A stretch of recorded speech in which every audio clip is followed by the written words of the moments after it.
Bienvenue sur Curious History, la chaîne qui explore les grandes histoires et les destins oubliés de notre passé.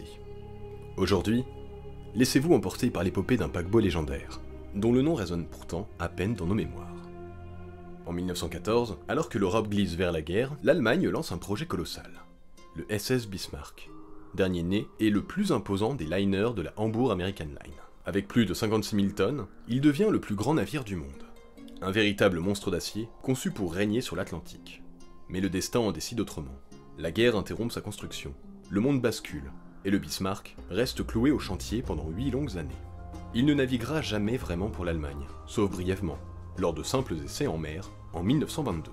Remis aux Alliés au titre des réparations de guerre, il est transformé, renommé RMS Majestic, et devient le nouveau joyau de la White Star Line, succédant au Britannique, coulé en 1916 en mer Égée. Le Majestic entame alors une seconde vie, fastueuse, glorieuse, mais éphémère. Car très vite les vents tournent. La crise économique mondiale fragilise les grandes compagnies maritimes. Le Majestic devient un poids lourd coûteux à entretenir. Racheté par la Royal Navy, il est converti en navire-école sous le nom de HMS Caledonia. Et puis, en 1939, c'est le drame. Un incendie dévastateur ravage le navire. Il sombre pour de bon. Alors, comment un navire aussi grand, aussi ambitieux, aussi chargé de symboles a-t-il pu finir oublié dans les marges de l'histoire? Restez bien avec nous, car l'histoire du Majestic est un condensé de grandeur, de chaos et de chute. Alors, prêt à embarquer ?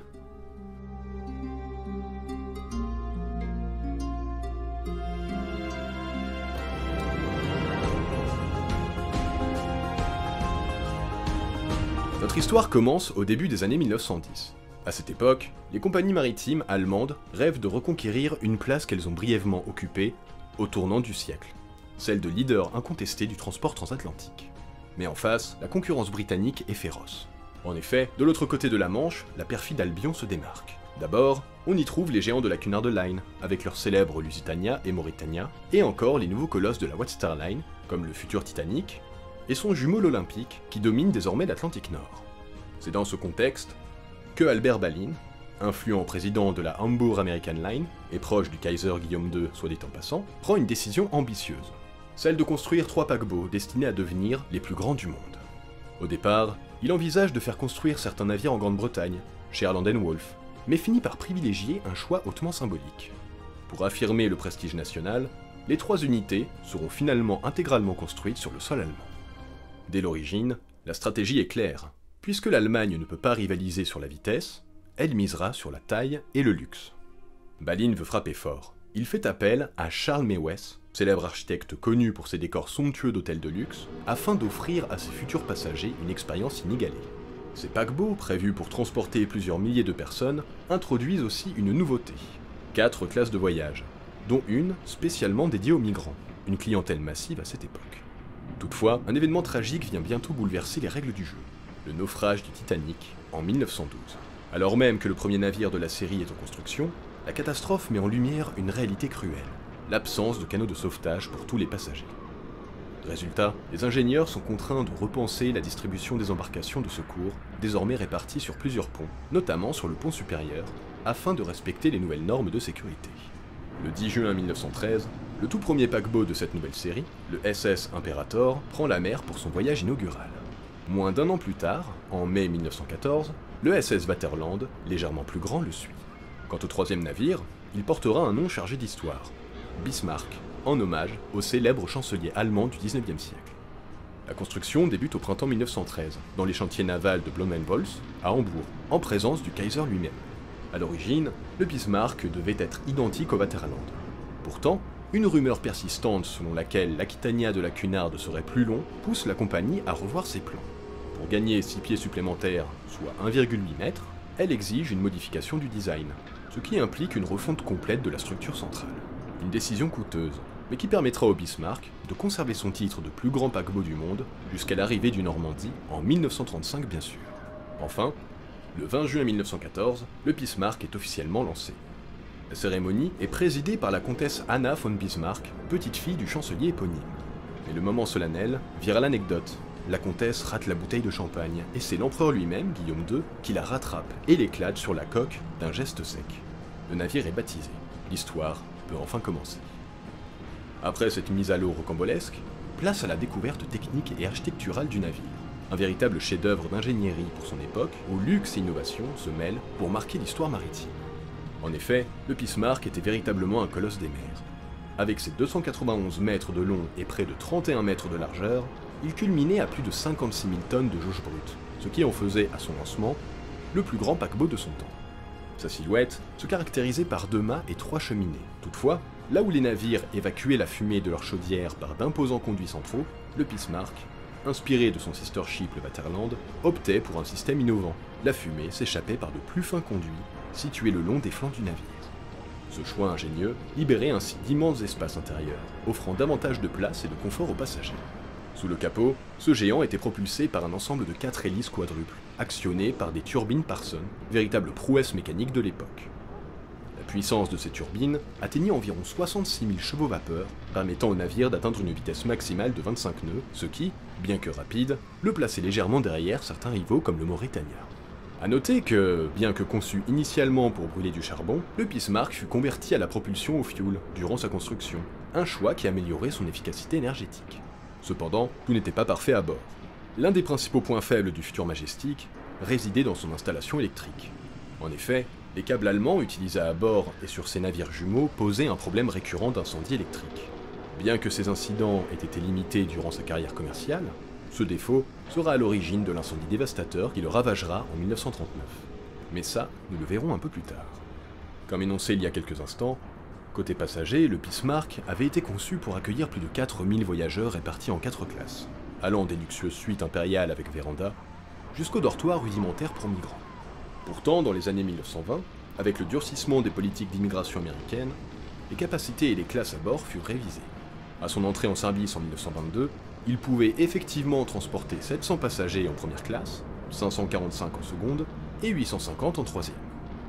En 1926, la deuxième classe fut remplacée par une classe touristique, plus adaptée aux nouvelles réalités du voyage transatlantique. L'intérieur du Bismarck se distinguait par une élégance rare. Son somptueux restaurant, s'étendant sur 2 ponts, était le plus grand jamais construit sur un navire. Son vaste salon, lui, orné de panneaux de chêne, évoquait le raffinement de l'Olympique, mais en version décuplée. Un autre élément remarquable, la piscine décorée dans un style pompéen, contrastant nettement avec les bassins plus sobres de ses contemporains. Enfin, le paquebot offrait une multitude d'espaces conviviaux, dont un café-véranda et un restaurant à la carte, permettant aux passagers de varier les plaisirs culinaires au-delà du grand salon. Quant à la disposition des cabines, la première classe occupait le centre du navire, tandis que la seconde se situe à l'arrière, avec des cabines de 2 à 4 lits. La troisième classe, quant à elle, s'étendait sur 3 ponts, à l'extrémité arrière du navire, accueillant les voyageurs les moins fortunés dans des conditions simples mais fonctionnelles. Alors, après avoir fait le tour rapide de ce que le navire a à offrir, retournons à son histoire, voulez-vous. Car après son lancement prometteur, le destin du Bismarck allait être brutalement interrompu par la tourmente mondiale. À partir de ce moment, les travaux ralentissent, puis s'arrêtent complètement, car en effet, les priorités des chantiers navals se tournent vers les besoins militaires. Pendant toute la durée du conflit, le navire reste pratiquement inachevé, hormis quelques opérations d'entretien. Même ces imposantes cheminées ne sont toujours pas installées à la fin de la guerre en 1918. Pire encore, certains composants en laiton et en cuivre sont prélevés directement sur le navire, pour servir à la fabrication de munitions, symbolisant de fait l'abandon progressif de ce géant pacifique. Après la guerre, en vertu du traité de Versailles, le Bismarck est cédé à la Grande-Bretagne. Il est alors acheté conjointement par les compagnies White Star Line et Cunard, aux côtés de son sister ship, l'Imperator. La construction reprend enfin, mais dans un contexte transformé. Le Bismarck doit désormais remplacer le Britannique, un paquebot de 48 000 tonnes, perdu après avoir chaviré en 1916 dans la mer Égée. L'Imperator, lui, revient à la Cunard et devient le RMS Berengaria, succédant au Lusitania, coulé par un sous-marin allemand en 1915.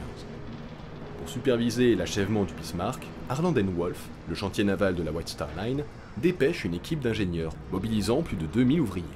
Plusieurs modifications importantes sont alors apportées. C'est là notamment que change le système de propulsion initial. Pourtant, en octobre 1920, un grave incendie survient sur le navire, alors en finition, causant d'importants dégâts. Ce sinistre, suspecté d'être un sabotage perpétré par des ouvriers, s'inscrit dans une série d'incendies qui touchent plusieurs paquebots allemands destinés à être remis aux Alliés. Finalement, ce n'est qu'en février 1921 que le transfert officiel du navire à la White Star Line est confirmé, accompagné de son nouveau nom, Majestic, en hommage un paquebot précédent du même nom. Les cheminées sont finalement installées entre mai et juin 1921, tandis que les travaux s'orientent vers l'aménagement intérieur. Cette phase voit aussi des changements significatifs dans la configuration des passagers. Face à la diminution des flux migratoires, la 4e classe destinée aux immigrants est supprimée.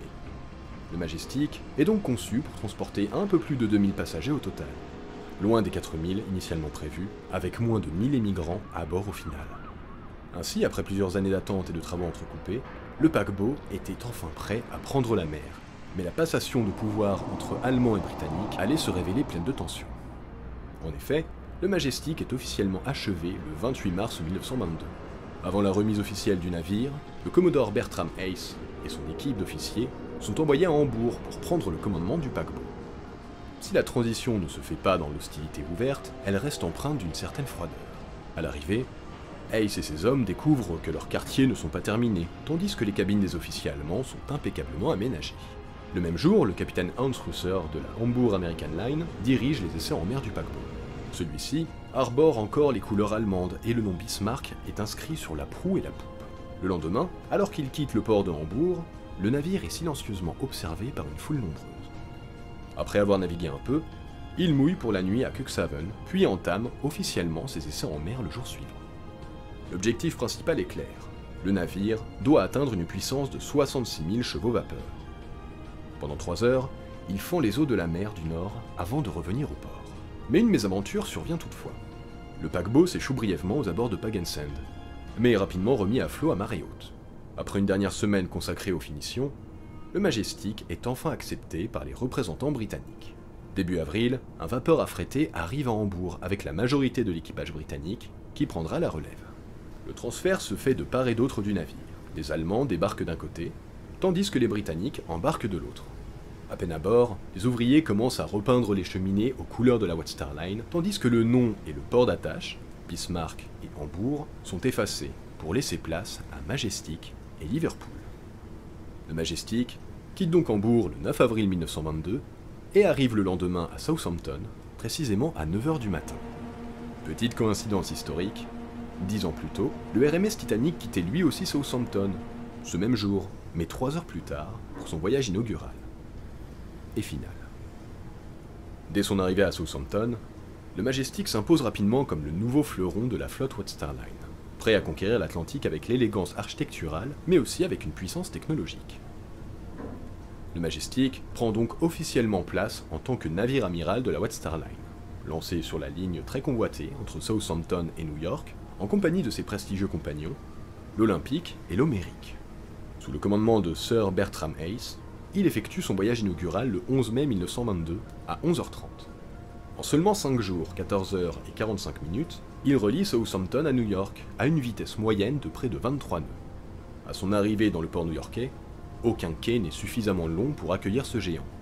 Près de 12 mètres de sa poupe dépassent dans la rivière Hudson. Un spectacle impressionnant qui témoigne de ses dimensions hors normes. Sur le trajet retour, le Majestic réalise une performance remarquable.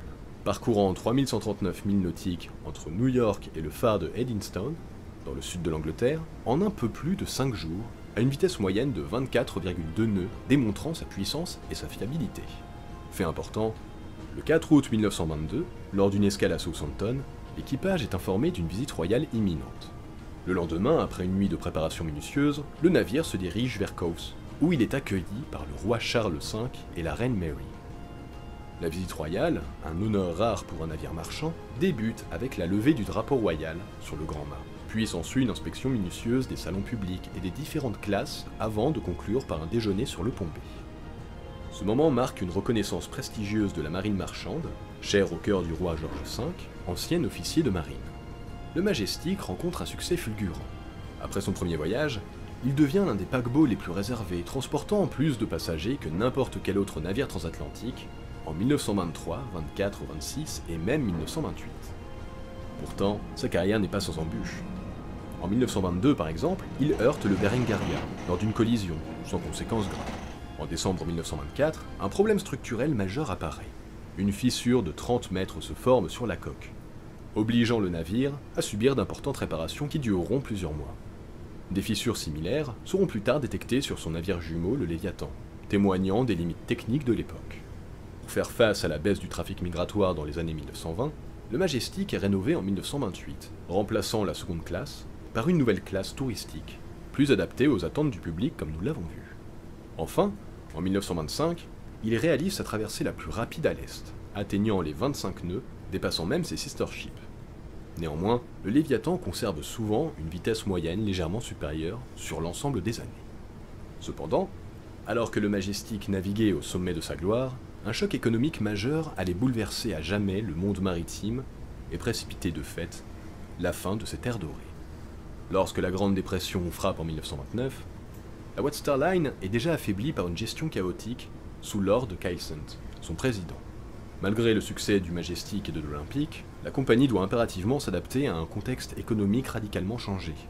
Les deux géants de l'Atlantique alternent désormais entre leurs traversées classiques et de courtes croisières, notamment le Majestic, qui propose parfois des escapades de 3 à 4 jours vers Halifax, en Nouvelle-Écosse. Durant la période de la Prohibition aux États-Unis, le Majestic innove avec ses célèbres croisières vers nulle part, des voyages très courts, au large, en eau internationale, où les passagers américains peuvent enfin savourer un verre d'alcool en toute légalité. Rassurez-vous, ce service fut proposé également au sein de l'Olympique. Au début des années 1930, alors que les passagers se font plus rares, le Majestic commence à être victime de nombreux incendies dus à une installation électrique défaillante. Un problème récurrent également à bord du Berengaria. Heureusement, les dégâts sur le Majestic, eux, restent limités. Par ailleurs, ces problèmes structurels persistent avec des fissures qui apparaissent toujours dans les zones déjà fragilisées depuis 1924. La situation financière de la compagnie empire. Mais le Majestic, lui, brille encore brièvement en 1932 en transportant par exemple la délégation britannique aux Jeux Olympiques de Los Angeles. Jusqu'en 1932, le Majestic et le Berengaria appartiennent conjointement à la Cunard et à la White Star Line. Mais cette collaboration prend fin cette année-là. Face aux difficultés grandissantes des compagnies britanniques, le gouvernement pousse à leur fusion, qui se concrétise en 1934.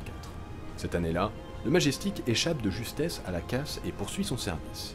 Toutefois, en 1934, une énorme vague frappe la passerelle du navire en pleine traversée dans l'Atlantique Nord, blessant grièvement l'officier en chef et le dernier commodore de la White Star Line, Edgar G. Trent, qui sera hospitalisé 5 semaines et ne remontera plus jamais à bord. C'est ainsi, à cette époque, que se pose la question du sort du Majestic. La nouvelle compagnie issue de la fusion Cunard-White Star dispose d'un excédent de tonnage, alors qu'un nouveau paquebot amiral, le RMS Queen Mary, est attendu pour 1936. Pour réduire les coûts, des coupes sont donc opérées. Par exemple, le restaurant à la carte du Majestic est fermé et son matériel est vendu. Mais cela ne suffit pas à limiter les dépenses, et il faut se résoudre à retirer un des deux mastodontes. Logiquement, le Berengaria, plus ancien et plus touché par des problèmes électriques, semble destiné à la casse en premier. Pourtant, le coût d'exploitation du Majestic est plus élevé, et des réparations de coques supplémentaires sont à prévoir. La décision tombe alors. Le Majestic effectue sa dernière traversée le 13 février 1936, mettant fin à seulement 14 années de service. Mais c'est après sa dernière et ultime traversée que le destin du Majestic prend un tournant inattendu, bien loin de la déconstruction et de la casse. Mis donc à l'arrêt à Southampton, le Majestic est vendu le 15 mai 1936 pour la somme de 115 000 livres sterling à la société Towes W. Ward, spécialisée dans la démolition de navires. Cependant, une clause de son accord initial, car le navire avait été obtenu en compensation de la guerre, interdit sa revente directe à Towes W. Ward. Un arrangement est donc trouvé. La marine britannique prend possession du Majestic, échangeant 24 destroyers aux démolisseurs, d'une valeur équivalente au métal récupérable sur le paquebot. Bon, en août 1936, le navire est donc entièrement transformé en navire-école pour apprentis et mousses, rebaptisé HMS Caledonia. Cette métamorphose est radicale. Les luxueux salons deviennent des gymnases et salles à manger, tandis que les cabines cossues sont démontées pour devenir des salles de classe. Les cadets, quant à eux, dorment désormais dans des hamacs.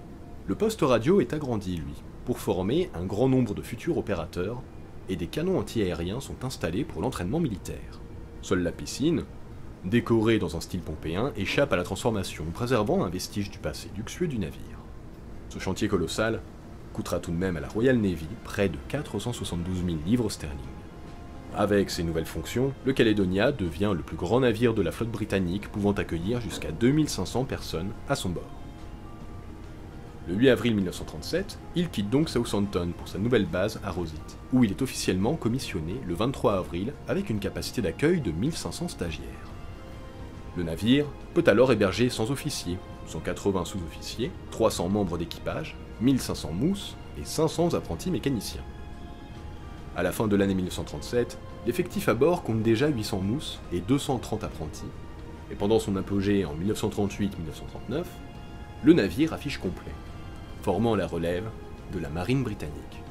Mais la paix ne devait pas durer, et la Seconde Guerre mondiale allait rapidement sceller le destin fragile du Caledonia. En effet, à l'éclatement de la Seconde Guerre mondiale, les apprentis et stagiaires sont évacués vers des logements terrestres, et le Caledonia libère son poste d'amarrage pour un usage strictement militaire. Le navire est alors temporairement ancré dans la Thurston Force en attendant une décision quant à son avenir. Cependant, le 29 septembre 1939, un terrible incendie éclate à bord du Caledonia. Le feu se propage rapidement, ravageant le navire qui finit par couler à son quai. L'épave est jugée irrécupérable, et en mars 1940, la marine britannique la vend pour démolition à la société Tos W. Ward. Mais le démantèlement complet ne se fait pas immédiatement. Entre 1940 et 1943, la superstructure du navire est progressivement démontée afin de l'alléger, tandis que les ouvertures sous-marines, elles, sont scellées pour sécuriser l'épave. Ce n'est que le 17 juillet 1943 que la coque est renflouée et remorquée jusqu'au chantier de démolition d'Inverkeithing. La carcasse du géant est entièrement démolie en 1944, mettant un terme définitif à l'histoire du Bismarck Majestic Caledonia. En hommage à ce navire légendaire, sa cloche est conservée et installée plus tard dans l'église Saint-Nicolas à Dereham, symbole durable d'un passé glorieux. Et voilà, nous avons tous ensemble fait le tour de l'histoire de ce navire. Le RMS Majestic fut bien plus qu'un simple paquebot. Ce géant des mers, symbole d'une époque révolue, incarne à la fois la grandeur, l'innovation et les espoirs de milliers d'hommes et de femmes qui ont traversé ces ponts. Son destin, mêlant gloire et tragédie, reflète les bouleversements de l'histoire, avec ses moments d'audace et ses épreuves cruelles. Et même si le Majestic a aujourd'hui disparu des eaux, son héritage reste vivant dans nos mémoires et nos cœurs, témoignant de la beauté, de la fragilité, des grandes aventures humaines. En vous racontant cette histoire, nous ne faisons pas que retracer le parcours d'un navire.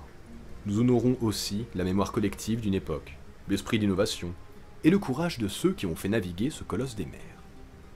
Merci du fond du cœur donc, d'avoir écouté ce voyage. Si cette plongée dans le passé vous a touché ou passionné, je vous invite à laisser un j'aime, un geste simple mais essentiel, qui nous aide à faire grandir la chaîne et à toucher toujours plus de curieux comme vous. Pour ne rien manquer des prochaines aventures historiques que nous vous préparons, n'oubliez pas de vous abonner à Curious History et d'activer la cloche de notification. Votre soutien est précieux, car c'est grâce à vous que nous pouvons continuer à faire vivre ces récits fascinants tous ensemble. Donc, ensemble, continuons à faire voyager la curiosité, à raviver la flamme de l'histoire, et à célébrer ceux qui, comme le Majestic et bien d'autres, ont marqué leur époque par la grandeur. Je vous dis à très bientôt, pour une nouvelle exploration au cœur des mystères et des merveilles du passé, sur votre chaîne d'histoire, Curious History.